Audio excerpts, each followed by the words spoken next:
Brother Nashi, how are you? Please post my story as hidden identity.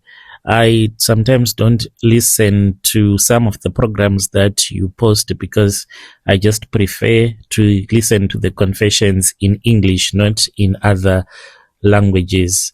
Let me be honest with you. I would appreciate it if you just keep my confession in English, not translate it to the Shona people. I am a Shona man, but if you see me walking in the streets here in Joburg, you will never, ever, ever think that I am from Zim. If you see me in Centon, you will think that I was born and raised here in Joburg. You will never even second guess where I am coming from. I have perfected my un-Zimbabwean act. I dress like a South African businessman. I speak and I act like a South African. When I talk, I speak with an accent of a Zulu man that went to private school, and I drive a G-Wagon. Mind you, I have changed the model of the car that I am driving because I do not want haters to know that it is I who is sending this message to you. Usually, I am hanging around Rosebank, Midrand. Those are the places where I go to have fun.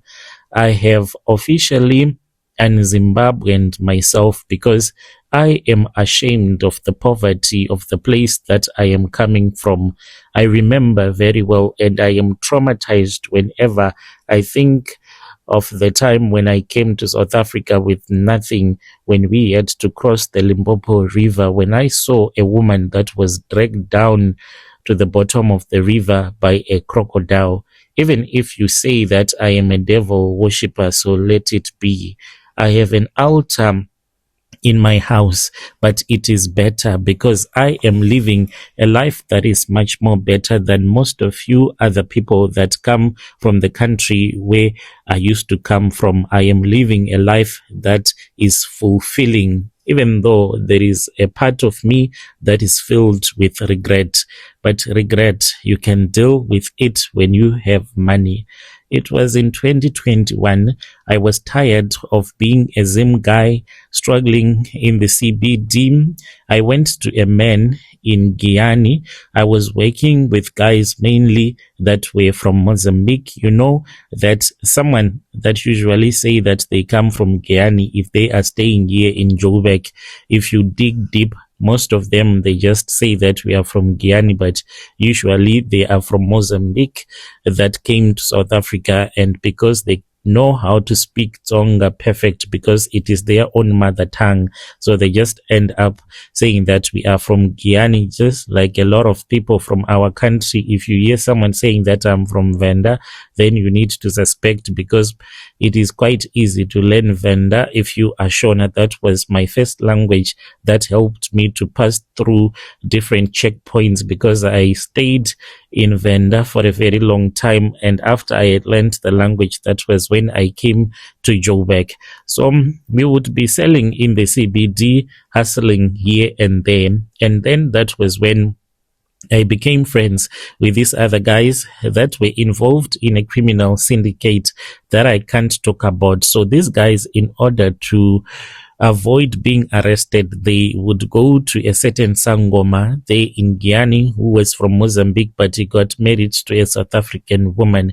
We went there, Brother Nashi. When we arrived there, that was when I was given a task by that Sangoma. He told me that I was going to make money, and after I would have made money, I was supposed to buy a car, and I had to drive out of Joburg.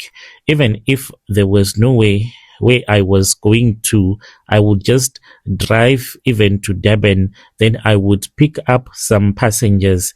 These passengers that I would have picked up on the hiking spot, as I would be driving in the boot of my car, there will be a tortoise that was given to me by the Sangoma. This tortoise, it survives by drinking blood of the people that I would have picked up in my car. And when I am returning back from Durban or wherever I would have gone to, the tortoise again, it will be feeding from the blood of the people that will be sitting in my car. And usually when I would have picked up someone, I'll pretend as if I am a good person, and then I'll tell you that you don't need to pay me anything. It is fine, and I'm just appreciating you giving me company as we are traveling wherever we are going to, even if it means that I am driving to Musina, having people in my car. So I just pretend as if I am a good man, but I know that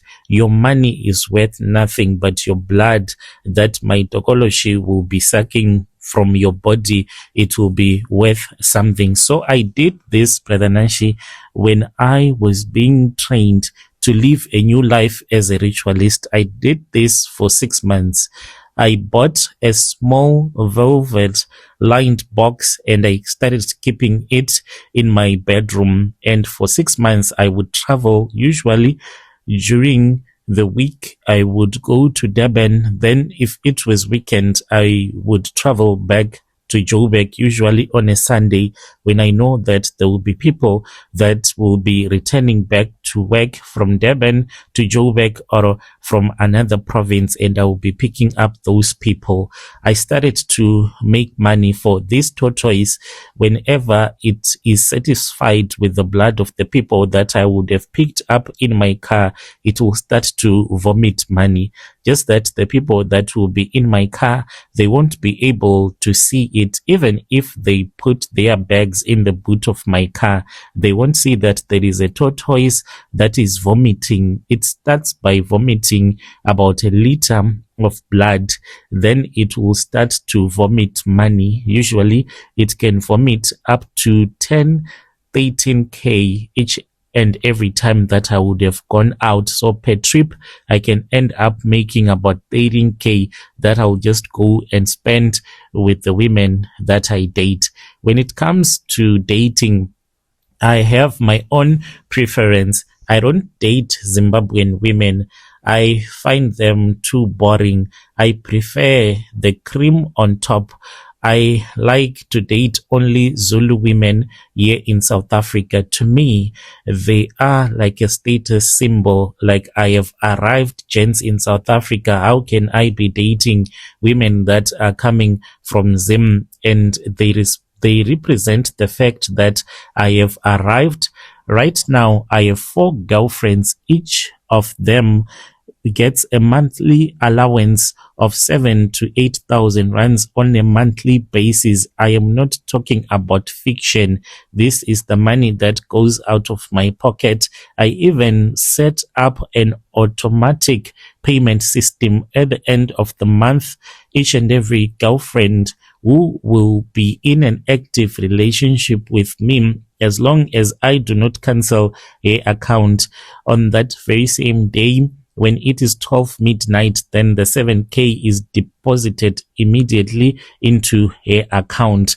I give them this money for them being beautiful and for them just keeping me company. I pay for everything, for their hair, the nails, and the expensive lifestyle that they might be living.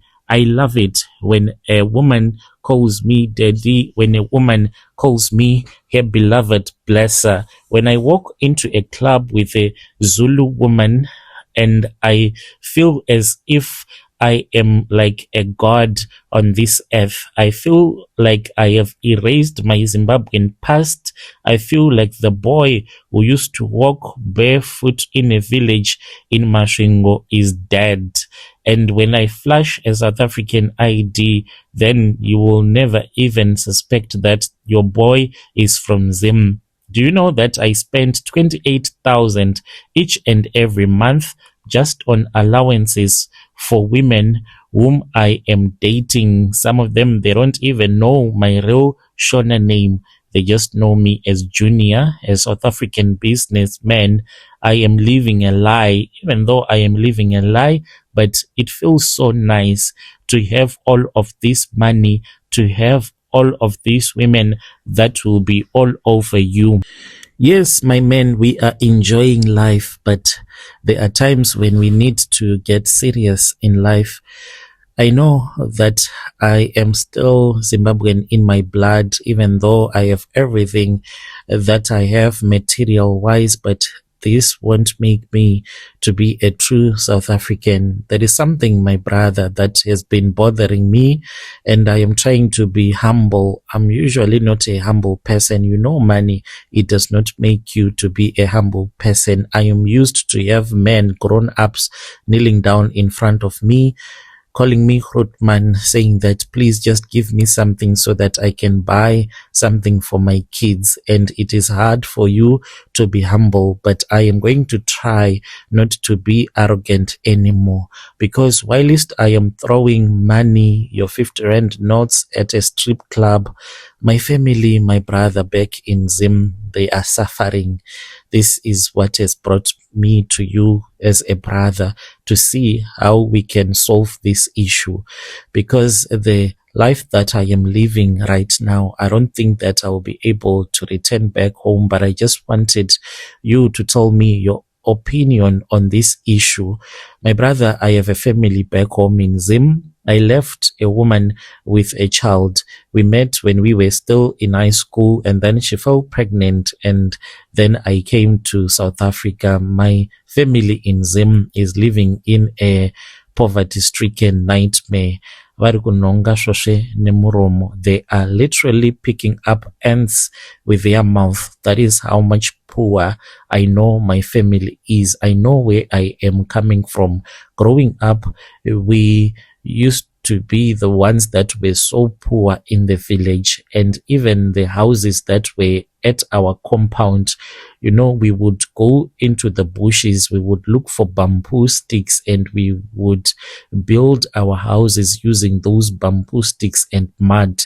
Yet other people, they would make farm bricks. We were so poor, so much that we did not even have the time to make even those farm bricks, because instead of you making those farm bricks, you'll be thinking about where you had to go and do a piece job so that you can just get a plate of sadza and you can eat the soft porridge. That is the level of poverty that we grew up in, and to this day I know that this is the level of poverty that my family is in right now. My mother's house, it is falling apart. As for the graves, Brother Nashi, they don't have any tombstones. I am talking about the graves of my aunties, some of the elderly people in the family that passed away a long time ago. There is no tombstone that was placed on top of the graves. And each and every raining season, when it rains, the rain comes and the soil, it is being taken away, and it is just a mess, my brother. I have messed up because I was the one who was supposed to be the breadwinner in the family. It was prophesied when I was still young, when we used to go to a Pentecostal church, that I was the one that was going to bring in a gift of wealth in the family. But somehow I got lost along the way. You see me drinking alcohol, surrounded by women. It is because I am trying to forget my past. My younger brothers, they went out of school because there was no money for fees. They would send me WhatsApp messages, begging every day, begging for me to send them even $20. That would be like 500 rands here in South Africa, so that they can just buy a small grocery. I read those messages. I always read the messages that they sent to me. And there are times when I read them when I am at a rooftop party and I can even feel pain. But then I look at my rituals that I performed. Like I told you that I have a box in my bedroom and I have to remember the rules. If you do not follow the rules, you will start to run mad. And I was warned that if I help them, I am going to lose the G-Wagon. If I save my mother, I will go back to being a nobody selling in the taxi rank. So I have to do something that is painful. There are times when I just switch phone numbers and I start to use a brand new phone number that no one will even know about, or just block them, or tell them that I am struggling too. I told them that the economy is bad here in South Africa, yet I am someone that is making money. I can be having $1 million in my account and I can choose to go on a vacation with a woman. Yet my mom, I would have told her that I'm too broke. I'll say that I am broke. She thinks that I am a broke son who was bewitched by some villagers who did not want to see me succeed in South Africa. I'm like a ghost to the people that are looking for me to assist them, all because I have to sustain this life that I am living here in South Africa. Zuva randisingakanganwe, the day that I will never forget, Brother Nashi, this was the worst moment in my life when I did drugs. It was in January 2025. It was last year. My sister, the one who looked after me ever since I was still very young, because my mom was never at home.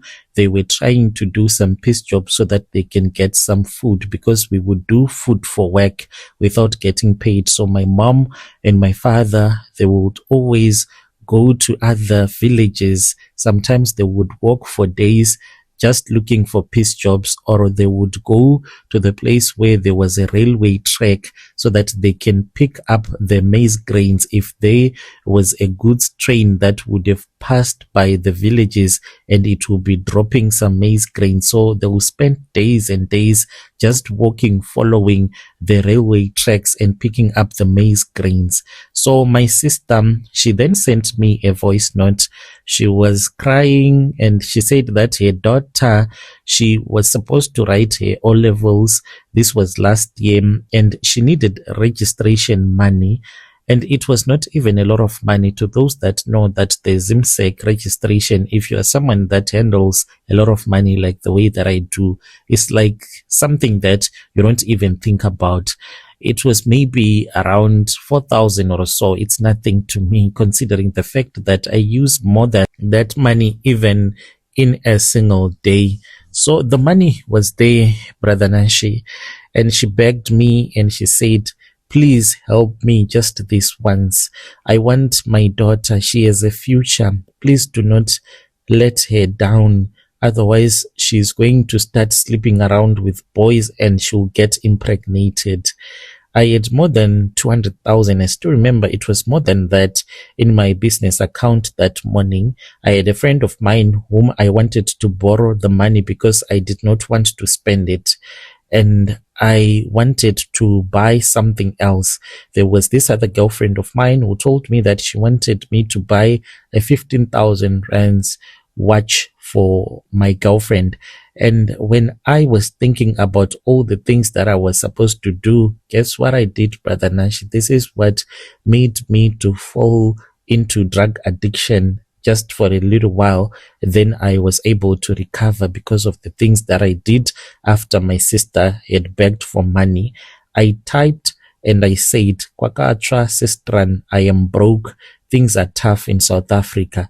And I just watched my sister. She blue ticked me on WhatsApp and I felt so bad. I knew what I was doing, Brother Nash, but in order for me to continue living this expensive life, I can't give my relatives money. I can't. My sister did not reply. She just stopped sending messages. I know that she thinks I am a failure here in South Africa. I have found success in South Africa, but my success, it is covered in blood. A few days after I told my sister that I was broke, I was at the house of one of my Zulu girlfriends, and then her 8-year-old son was playing outside. He climbed a small tree and fell. It was not even a bad fall. He did not even have a scratch. He just stood up, dusted his pants and went back to playing. It was normal boy play, but because I wanted to show off my wealth to my new girlfriend and kindness to his mother, because my in-laws, they were there, I pulled out my wallet and I gave him, it was about 2,000, and then I made 2 e-wallets. So in total, I gave it 6,000 on the spot. She came and she kissed me. She even cried. And I said to her, this is sorry for the boy. Take him to the mall. Buy him whatever that he wants. He is a brave little soldier. I gave her 6K for a child who was not even hurt, but I could not send money that was less than that to my own niece's education. The boy is not even my son, but because his mother is a yellow bone who makes me look good in public, I treat him like a prince. And the Tokoloship does not mind if I give that kind of a gift to my girlfriend. The ritual allows me to give to strangers, especially South African ones, because that builds my image. But if that 6,000 had gone to Mashingo, I would be struggling right now, Brother Nashim. So lately, the soft life, it is starting to feel so heavy on me. I don't know how to explain it to you, but I just feel bad. I'm no longer in the mood anymore.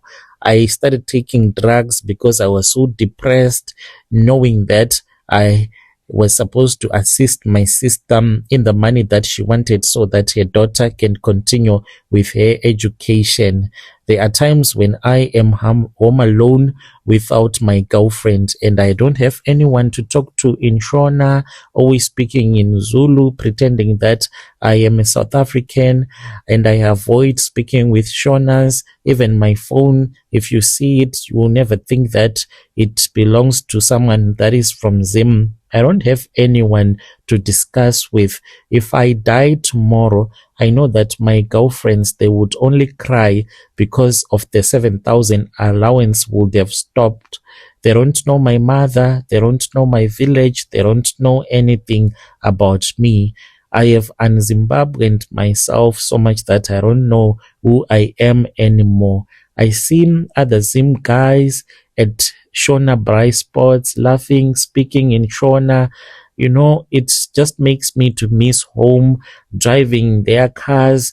It seems as if they have peace, but me, with my big SUVs that I'm always driving, I am even terrified when someone from Zim calls me because I'm like, here we go again. They want me to give them money, but I can't give them money because of the rituals that I did. So this is where I am, Brother Nashi. I once tried to go back to that traditional healer to tell him to soften a little bit the heart of this tortoise, but I was told that the rules, they are the rules. You can't change the rules once you have signed the contract.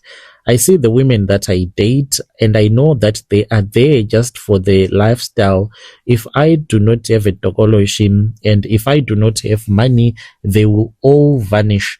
I am paying for a fake life with real blood, with the suffering of my family. I think about all of my family members that are suffering in Zim. I wish I could just take all of this money and give it to my family members. If I die, I die. There are those that will never understand this confession, but when you live without a clear conscience, it is very difficult. It is better to move around with an old Corolla than to be pushing a G-Wagon, yet your heart is as dark as the night when you know that you have a Tokoloshi that you move around with. This is my story, my brother. Your dear listeners, right there was a message that was sent to us by one of our brother right there. Strange things indeed, they do happen in this world. Let us try to speak with our brother in the comment section. Yo.